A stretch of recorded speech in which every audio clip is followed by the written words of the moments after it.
semejantes hipócritas. Señores, llevan 6 años de estos gobiernos y si algo nos han demostrado es que ellos gobiernan para una minoría. Descaradas y sin vergüenza, diputadas de la oposición arremeten contra Bukele porque ya no pueden robar. La diputada Cecia Rivas, del partido Vamos, ha vuelto a la carga con un ataque más descarado que nunca contra el gobierno del presidente Nayib Bukele. En sus declaraciones cargadas de veneno, no solo acusó al gobierno de mentiroso, sino que tuvo el descaro de señalar que Bukele solo gobierna para una minoría. El colmo de la hipocresía. Los mismos de siempre siguen desesperados, tratando de frenar el desarrollo del país, esta vez oponiéndose a la nueva ley de minería, un proyecto clave que traerá empleo y crecimiento económico. No soportan ver a El Salvador avanzar sin que ellos metan las manos en la bolsa del pueblo. Es un día triste, es un día lamentable, porque una ley inconsulta, una ley vergonzosa, una ley que le bastó a una comisión un par de horas y 5 láminas en donde se explicaba la importancia de la ley, en donde se explicaba el por qué El Salvador necesita la minería. Por favor, es una vergüenza.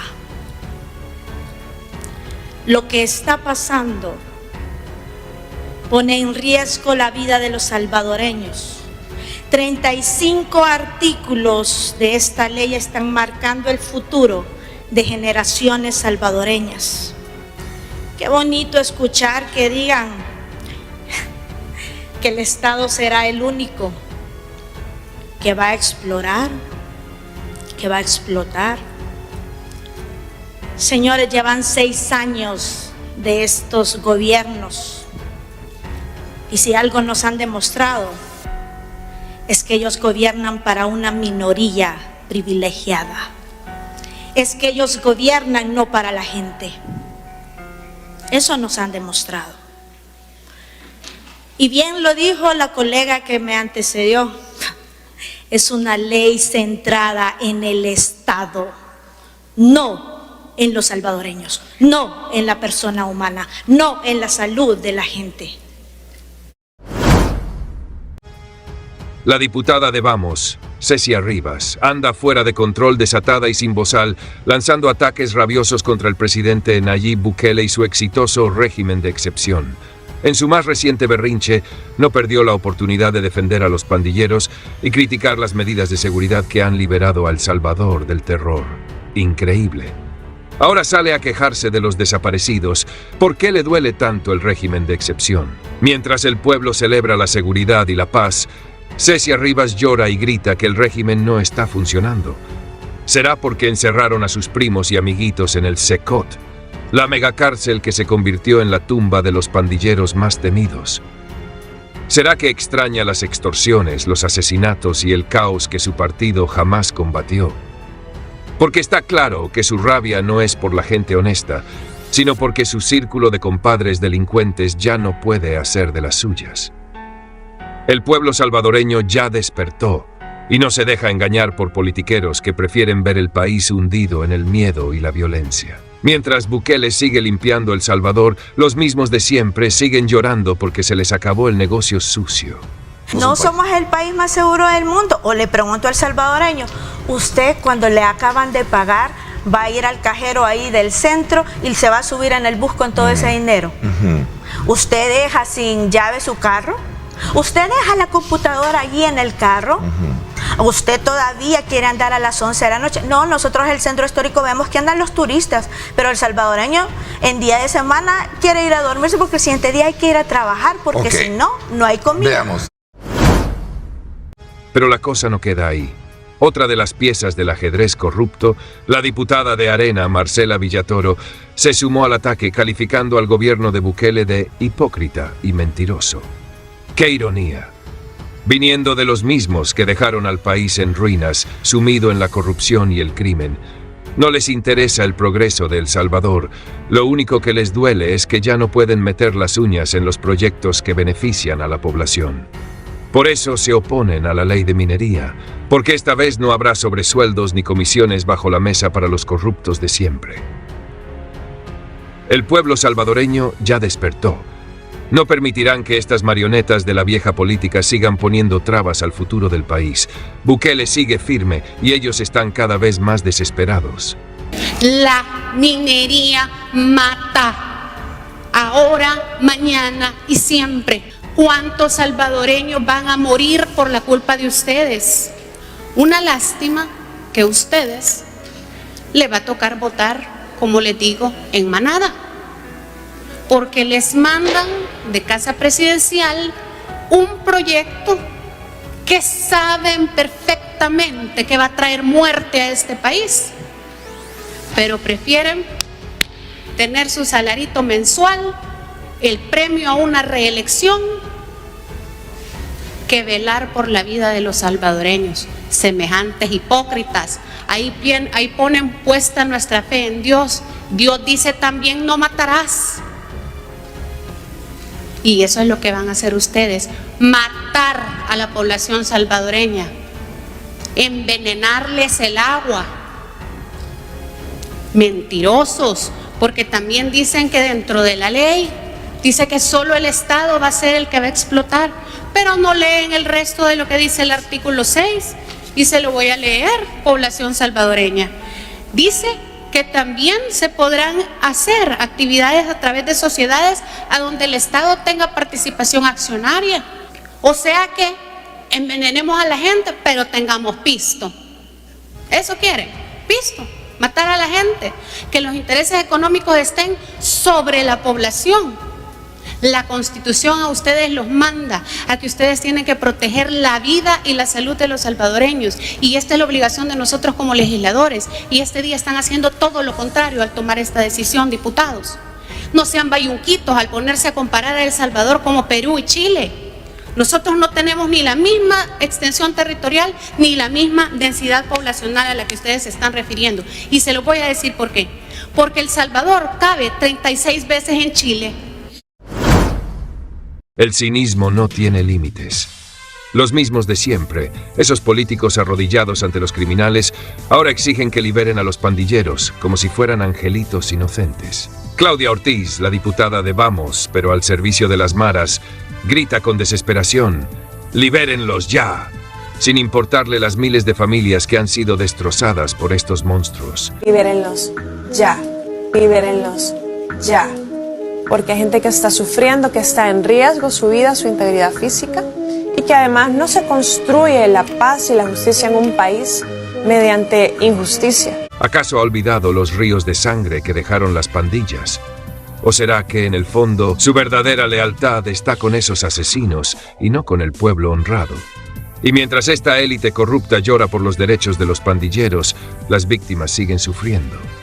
Como Miguelito, un niño de apenas 14 años cuya única falta fue vivir en la colonia equivocada. Un grupo de salvajes de la MS-13 lo sacó a la fuerza de un bus y lo atacó sin piedad, dejándolo en estado vegetal, arrebatándole la infancia y la sonrisa para siempre. A él, ¿quién lo defiende? ¿Dónde están los gritos de los defensores de derechos humanos cuando se trata de las víctimas? No nos dejemos engañar.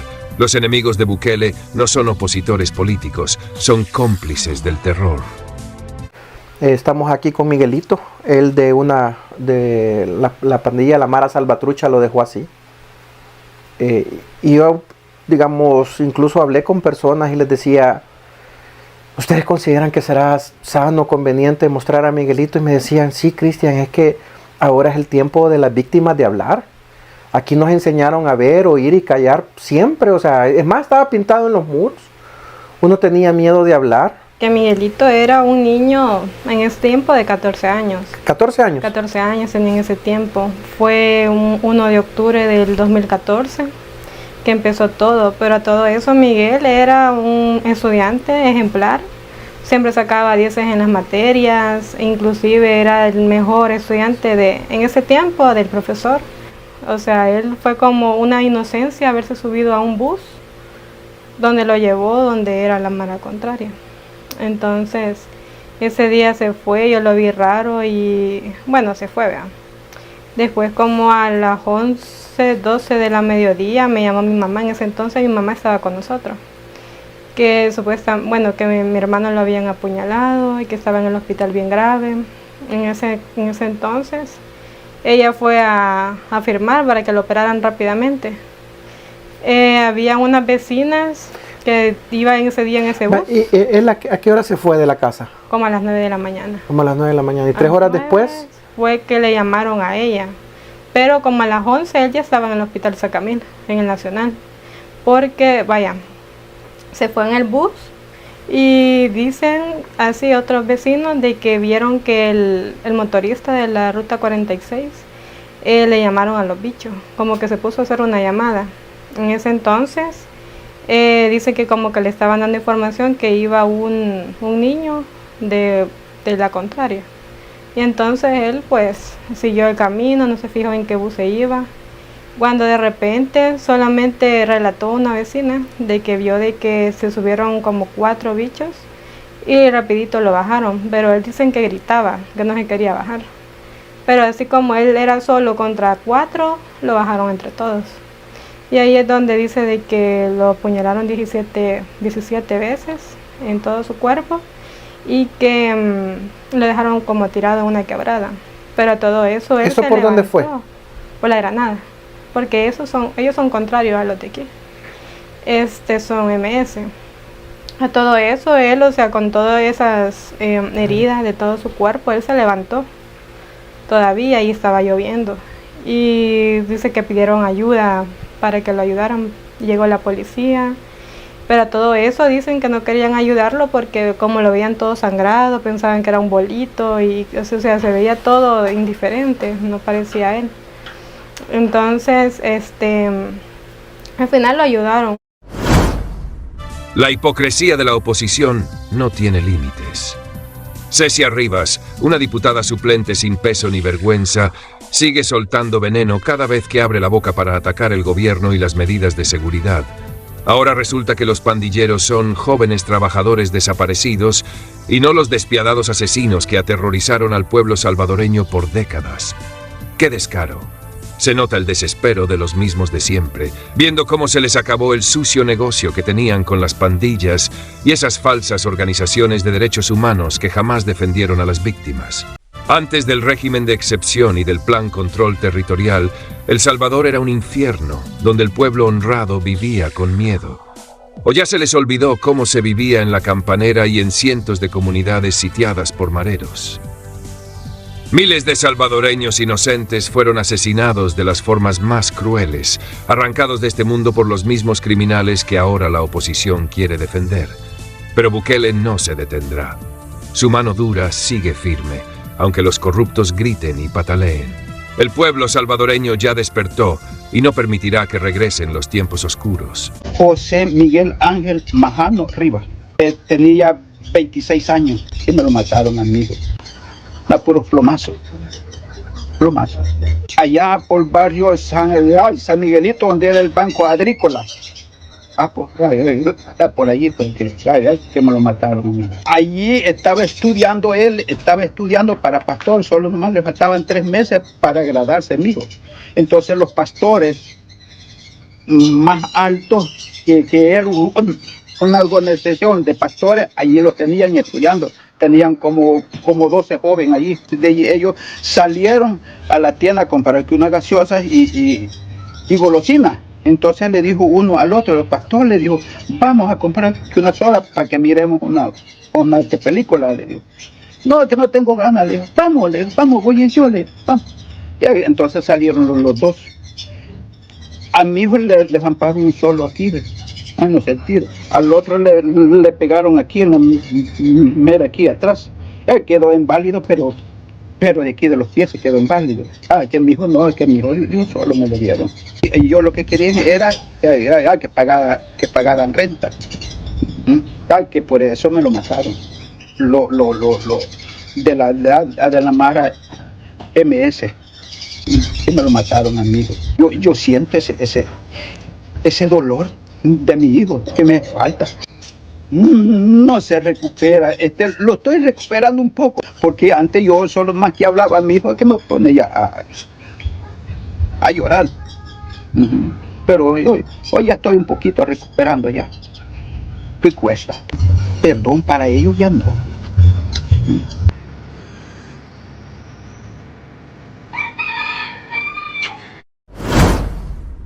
El circo de los derechos humanos sigue en marcha. La Comisión Internacional de Derechos Humanos, esa misma que nunca movió un dedo cuando los salvadoreños eran masacrados por las pandillas, ahora viene a dar llamados de atención a Bukele para que garantice los derechos de estos monstruos. ¿Derechos? ¿Qué derechos puede tener un ser sin alma que arrebató la vida de niños, ancianos y trabajadores honrados? Durante décadas, el pueblo vivió en un infierno de extorsiones, asesinatos y violaciones, mientras estos defensores miraban para otro lado. Pero claro, ahora que el negocio se les terminó, se rasgan las vestiduras por sus criminales favoritos. En El Salvador, el gobierno busca controlar a los pandilleros dentro de las cárceles luego de la ola violenta desatada por las maras. Un video muestra fuertes imágenes de las requisas que se realizan en los centros de reclusión, donde hay más de 16,000 presos. Los privan de colchones, alimentos, entre otras medidas. En Twitter, el presidente Nayib Bukele rechazó las críticas de la Comisión Interamericana de Derechos Humanos, señalando que defiende a los pandilleros, pero no dice ni una palabra sobre las víctimas de estos asesinos y que los países deberían evaluar retirarse de estas organizaciones internacionales que solo buscan mantener a la gente sufriendo.